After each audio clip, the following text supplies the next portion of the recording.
अच्छा, तो मेरे भाई सगीर ने जो है वो सवाल पूछा है कि अजान का जो है, देखें अजान का जवाब देना दो तरह से होता है। एक जो वाजिब है, जब अजान हो रही हो तो एक तौर पे इजाबत फेली, यानी हम फौरन जो है दुनिया के काम छोड़ दें, कारोबार छोड़ दें, बच्चों को सबको छोड़ के वजू करना शुरू करें, वजू करें, नमाज की तैयारी करें और नमाज पढ़ना शुरू कर दें। ये तो वाजिब है, ज़रूरी है। अजान जैसे नमाज पढ़ना फ़र्ज़ है, अजान का जवाब देना वाजिब है फेल के तौर पर।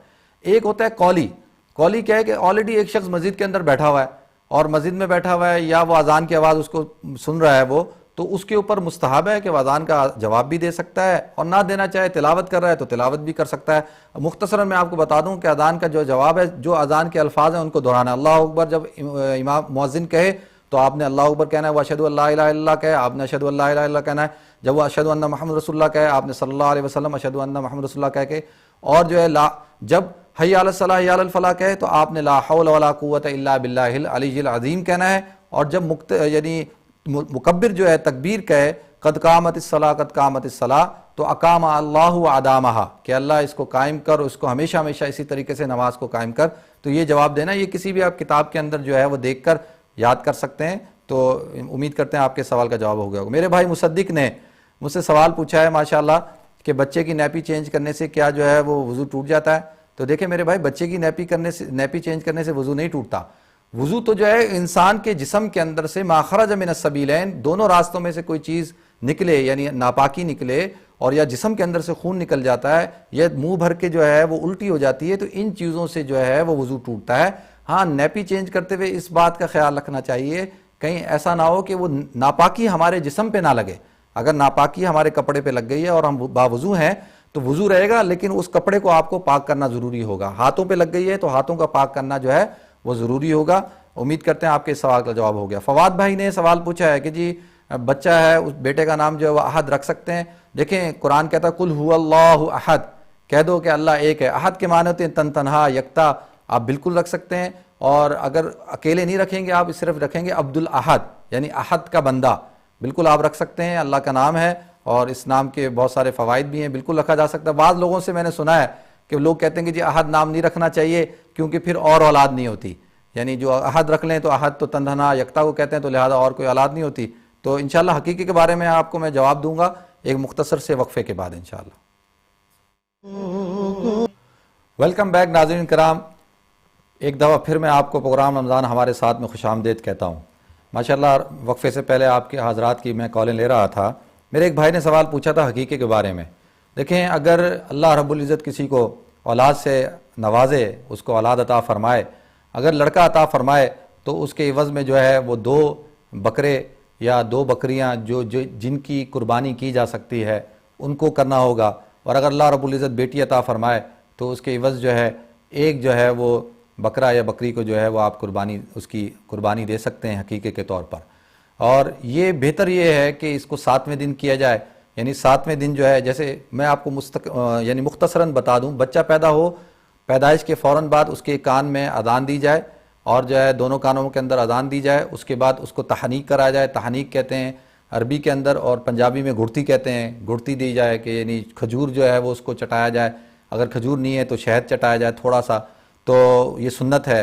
और उसके बाद जो है वो 7वें दिन जो है सर के बाल काटना, सर के बाल काटने के बाद जो है वो सर के ऊपर जो है ज़ाफ़रान गर्म पानी में मिलाकर, नीम गर्म पानी में मिला के ज़ाफ़रान को सर के ऊपर लगाना और जो है वो बाल को समेट कर रख के उसके तोलना और उसके बकदर जो है वो चांदी का जो है वो सदका करना और उन बालों का जो है वो ज़मीन पर दबा देना या किसी बहते हुए पानी के अंदर फेंक देना, जो है ये जो है वो और हकीके का करना और नाम का रखना, ये सब चीज़ें 7वें दिन अगर हो जाएं तो बहुत बेहतर है। हुजूर अकरम सल्लल्लाहु अलैहि वसल्लम से साबित है कि आपने अपना हज़रत हसन और हुसैन का जो है वो हकीका इस तौर पर किया। तो नाजरीन ये हकीका है, इंशाल्लाह इसको आप किसी किताब में भी देख के पढ़ सकते हैं कि किस तरीके से जो है हकीका किया जाता है। मुख्तसरन मैंने आपको इसका जो है वो जवाब दिया। देखते हैं कॉल किसकी जी। हेलो, अस्सलाम वालेकुम। वालेकुम जनाब, क्या हाल है? ठीक है, अल्लाह करम, शुक्र अल्लाह का। आप सुनाए मेरे भाई, खैरियत से हैं? मैं एक 2 क्वेश्चन पूछना कि क्या औरतें घर में नमाज तरावी पढ़ सकती हैं और उसके अलावा मस्जिद में भी पढ़ सकती हैं तरावी? नमाज तरावी जी जी, औरतें। इसके अलावा एक जी ज़कात के मतलब पूछा था कि एक आदमी ने यहाँ लंदन में एक मकान लिया लेकिन उसने लोगों से कर्ज लिया है, ठीक है। मकान उसने बाय कर लिया, अब उसने मकान जो है ना किराए पर लगाना है। ठीक है। तो आया वो जो किराए की आमदनी है उस पर ज़कात तो वाजिब होगी, लेकिन उसने वो जो आमदनी होगी ज़कात की वो जो किराए की जो आमदनी है वो उसने वापस रिटर्न करनी है लोगों को। अच्छा, घर मकान लिया है मुख्तलिफ लोगों से या किसी ना, कंपनी मकान से? उसने लिया है, मकान लिया, लेकिन लोगों से कर्ज लेकर ना। यानी तो मकान लोगों ले से लिया है, उसने। बैंक से कर्ज लेके? नहीं, कुछ कुछ उसके पास अपने पैसे से और कुछ जो है ना वो उसने लोगों से पैसे लिए। अच्छा, ठीक है। मिलाकर उसने मकान ले लिया। अब वो जो मकान उसने ले लिया उस जी। पर उसने जी जी किराएदार डालना है, तो अब उसकी जब ठीक है। आमदनी शुरू हो जाएगी, आया है। वो आप प्रोग्राम देखें ज़कात इंशाल्लाह, वाजिब मैं होगी बताता या हूँ, आप प्रोग्राम देखें इंशाल्लाह। बहुत शुक्रिया जी आपकी कॉल करने का। एक और कॉल लेते हैं। हेलो, अस्सलाम वालेकुम। वालेकुम अस्सलाम जी जी। मैं अपना नाम ना बताएं, बिल्कुल ना बताएं, पूछें, सवाल पूछें। जो औरत को मजबूरी होती है ना, जी। जो रोजा नहीं रख सकती। जी जी। और कई साल हो या, लेकिन मैंने मेकअप रोजा नहीं किया, तो ऐसा कुछ हो सकता है कि मैं पैसे ज़कात के तौर पे दे सकूं, क्योंकि साल बहुत हो गए ना, 15 ईयर्स। ठीक है, आप रोज़ों की फिदिये की बात कर रही हैं? जी ठीक है, मैं आपको बताता हूँ, आप प्रोग्राम देखें इंशाल्लाह। बहुत शुक्रिया जी आपकी कॉल करने का। एक और कॉल लेते हैं जी। हेलो, अस्सलाम वालेकुम। हेलो, अस्सलाम वालेकुम। अस्सलाम वालेकुम जी। जी, कौन साहब बोल रहे हैं? जी मैं डॉक्टर वहीद बोल रहा हूँ। जी डॉक्टर साहब, खैरियत से हैं आप? ठीक ठाक हैं जी, अल्लाह का बड़ा फजल है। जी, फरमाएं डॉक्टर साहब। जी, दो सवाल थे। जी। एक ये कि क्या औरतों के लिए तरावी होती है, ठीक है। और दूसरा कि ये 8 और 20 का एक पहले भी साहब ने असल सवाल में पूछा मैं था। बिल्कुल जवाब देता हूँ, जी हाँ। आप और दूसरा। दूसरा सवाल ये है कि मैं डॉक्टर हूँ, तो मेरे पास मरीज आते हैं ये गुर्दे की दर्द के, तो ठीक मैं है। उनको मना करता हूँ रोजा रखने से। ठीक है। तो क्या ये मैं गुनाह कमा रहा हूँ कि क्योंकि वो बीमारी उनकी बढ़ जाती है, दर्द बढ़ जाती है, ठीक तो है। मैं उसको मना करता हूँ। ठीक है, वो आपसे मशवरा करते हैं या आप जी, खुद हम ही से कह मशवरा देते हैं? करते हैं या मैं खुद भी मना करता आप खुद ही मना कर देते हैं? खुद ही मना करता हूँ। माशाल्लाह, चलें ठीक है डॉक्टर साहब, आप प्रोग्राम बहुत देखें, मैं बहुत बताता हूँ शुक्रिया आपको। बहुत शुक्रिया जी आपकी कॉल करने का। एक और कॉल ले लेते हैं। हेलो, अस्सलाम वालेकुम। वालेकुम। मैं अब्दुल वहाब साहब से एक सवाल पूछना चाहता हूँ। मैं अब्दुल वहाब साहब ही बैठे हुए हैं जी, आप फरमाएं। आप कौन साहब सलाम बोल रहे हैं? मैं बहुत दिनों से कोशिश कर रहा हूँ, आपका नंबर अभी मिला है। जी जी, मुझे फरमाएं। आप पुलिस रात का तफसील से अगर बता दें तो मैं बहुत मशकूर हूँ। पुलिस रात का? पुलिस रात का बिल्कुल बताते हैं इंशाल्लाह। मैं उम्मीद करूंगा कि आज शायद जवाब ना दे सकूं, बिल्कुल टाइम बहुत कम है। इंशाल्लाह आप कल प्रोग्राम देखिएगा, कल मैं पुलिस रात को तफसीलन बयान करूंगा इंशाल्लाह। अच्छा जी, जवाब दे देते हैं कॉलें जो लिए हैं। अच्छा, पूछा गया है कि औरतें तरावी घर में पढ़ सकती हैं, मस्जिद में पढ़ सकती हैं? देखें, तरावी पढ़ना जो है वो औरत और मर्द दोनों के ऊपर वाजिब है। अगर मस्जिद के अंदर इंतज़ाम है पर्दे का, अलग रास्ते का, वज़ू का, सब चीज़ों का, तो बेहतर ये है कि मस्जिद में पढ़ लें।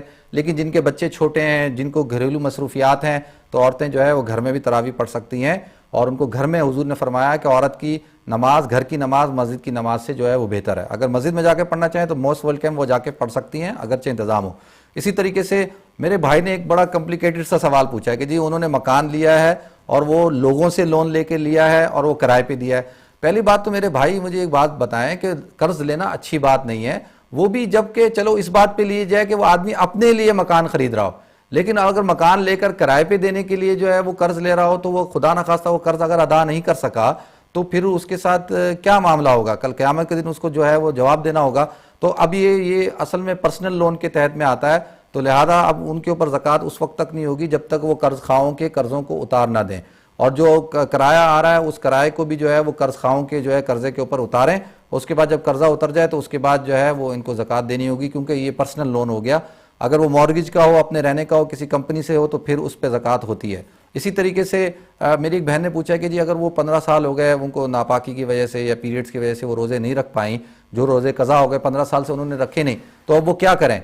तो देखें, अगर रोज़े रखना तो फ़र्ज़ है, उसकी कज़ा भी जो है वो फ़र्ज़ है कि जो आप रोज़े नहीं रख सके, कि ये छूट नहीं जाएंगे कि जी उस सूरत में फिदिया दिया जा सकता है कि जब आदमी बीमार हो, और ऐसा बीमार हो कि अब उसको सेहत ही नहीं मिल सकती, या ऐसा या जिसको कहते हैं अरबी के अंदर शेख फ़ानी, यानी ऐसा बुढ़ापा आ गया 80, 85 साल, 90 साल का कि अब जो है बंदा जो है बिल्कुल ख़त्म हो चुका है, तो ऐसे शख्स को जो है वो फिदिया देना होता है। लेकिन जो है जो शख्स सेहतमंद हो तो उसको चाहिए कि जब दिन छोटे हों उन दिनों के अंदर जो है वो रोज़ा रख के जो है उनकी कज़ा करें।